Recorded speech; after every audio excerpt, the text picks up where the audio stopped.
Malam hari ini saya akan menyampaikan dua hal. Yang pertama, bahwa tentang urusan iman ini yang tahu itu hanyalah Allah. Artinya ukuran imannya seseorang itu, tingkatannya tinggi apa rendah, itu Allah yang tahu. Sebagaimana firman Allah, "Ala tuzakku anfusakum wa huwa a'lamu biman ittaqaa."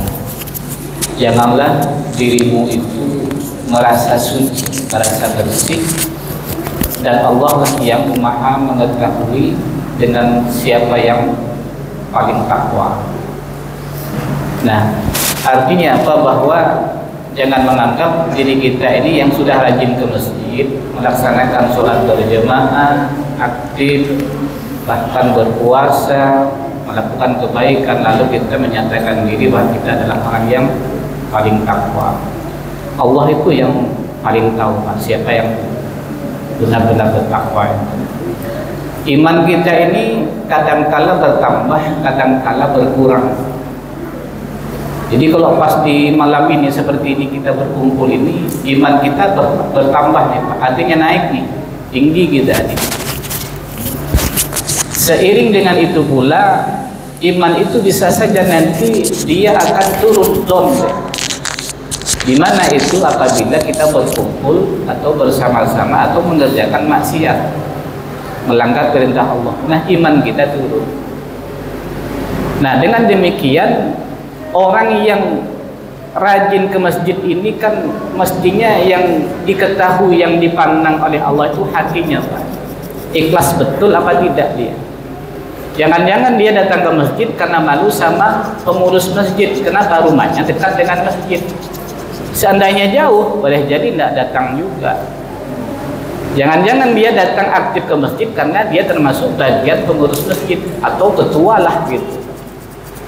Seandainya dia tidak jadi apa-apa, boleh jadi maka dia jarang-jarang datang ke masjid. Oleh karena itu, ukuran iman dan takwa kita itu bukan terletak di pakaian kita, bukan terletak di banyaknya ibadah, tapi intinya adalah Allah yang Maha tahu. Nah, orang yang takwa ini, orang yang imannya tinggi itu Pak, baik itu fisirriyah wa alaniyah, baik itu di tempat tersembunyi ataupun terbuka, dia tetap iman dan takwanya bagus Pak. Di masjid, ya banyak zikir, banyak baca Al-Quran, rajin baca sholat sunnah misalnya, bagus Pak. Dan itu pertahankan, apa sebab? Karena ini nampak dengan orang. Tapi kalau berada di rumah, jangan-jangan nanti tasbihnya pindah jadi YouTube Pak. Tasbihnya pindah jadi Facebook ataupun TikTok. Berarti kan tidak sama, tidak sebanding dengan ada pada waktu di dalam masjid.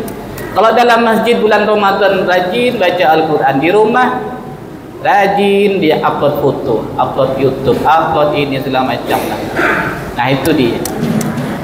Nah ini yang pertama. Yang kedua adalah amal. Nah kalau amal ini kita Pak yang mengerjakan, kita yang tahu amal apa yang kita perbuat nih, amal soleh kah atau amal buruk, ketaatan kah atau kedurhakaan. Kita ini kalau bisa jadi hamba yang bujur arus Pak. Kalau kata kita itu sehari-hari bahasa kita, orang yang bujur arus Pak. Jadi hamba Allah yang senantiasa turut dan patuh Pak. Kalau disuruh sholat ya sholat, kalau disuruh puasa ya puasa, kalau disuruh baca Al-Quran baca Al-Quran, kalau sholat sunnah ya sholat sunnah Pak. Kalau dilarang ya cegah, jangan dilakukan. Ini namanya hamba yang bujur arus Pak. Jangan jadi hamba yang banyak protes Pak.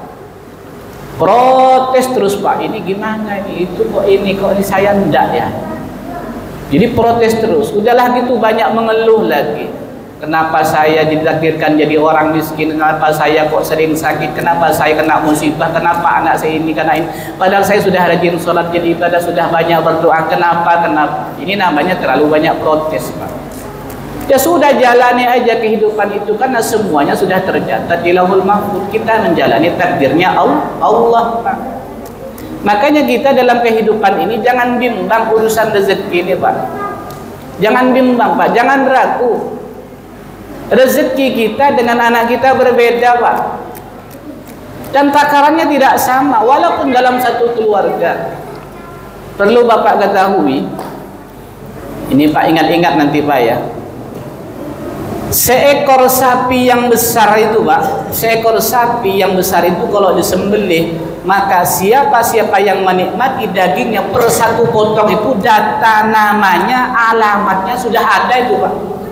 Siapa yang mau makan ini satu per satu potong itu sudah ada namanya itu. Dan itu sudah terjadi dulu di Lauhul Mahfuz Pak. Sudah ada nama-nama kita itu, bahwa sapi ini, sapi metal ini, sapi limusin ini yang akan makan ini sekian ratus orang. Itu namanya sudah ada Pak. Maka kalau ada di kampung kita, daerah kita, di Gang Meranti ini Pak, kalau ada hajatan misalnya Bapak tak diundang, berarti nama Bapak tidak ada di situ Pak. Jangan marah nanti. Aku tidak diundang sama Pak Hasbu. Nama Anda tidak ada di situ Pak, di dagingnya itu tidak ada Pak. Berarti wajar tidak kebagian. Di seekor kambing itu Pak, kalau di akikah itu siapa yang akan makan per satu daging itu Pak, per satu potong itu ada. Siapa yang makan buntutnya, siapa yang makan kepalanya, siapa yang makan hati dan jantungnya, siapa yang makan kulitnya itu Pak, siapa yang makan rusuknya itu ada, semua tercatat itu Pak, semuanya ada. Makanya kalau saya tidak terlalu heran Pak, kalau ada saya tidak diundang, oh berarti nama saya di daging itu tidak ada, makanya tidak diundang. Tapi kalau memang ada Pak, di ujung bumi pun itu akan diantarkan kepada kita, kalau itu sudah rezekinya kita. Nah oleh karena itu, kalau amal soleh ini adalah amal perbuatan kita, maka kita harus yang memperjuangkan. Maka jadilah hamba yang selalu penurut Pak. Jangan menjadi hamba yang banyak protes. Nah, apa yang ditakdirkan oleh Allah, terimalah sebagai ini sebuah bentuk qanaahnya kita kepada Allah. Maka di bulan Ramadan ini, ayo kita tingkatkan iman, takwa kita, sebagaimana firman Allah lah, la'allakum tattaqun, di ujung ayatnya itu adalah semoga kalian itu menjadi orang yang bertakwa. Nanti di akhir Ramadan selesai, maka kita dalam hal berperilaku, bertutur kata, berucap, bertindak, bermuamalah bersama-sama orang lain, kita sudah membawa intisari puasa, sehingga kita bisa menjadi orang yang baik. Demikian yang dapat kami sampaikan, mudah-mudahan bermanfaat. Allahumma bihamdika. Wassalamualaikum warahmatullahi wabarakatuh.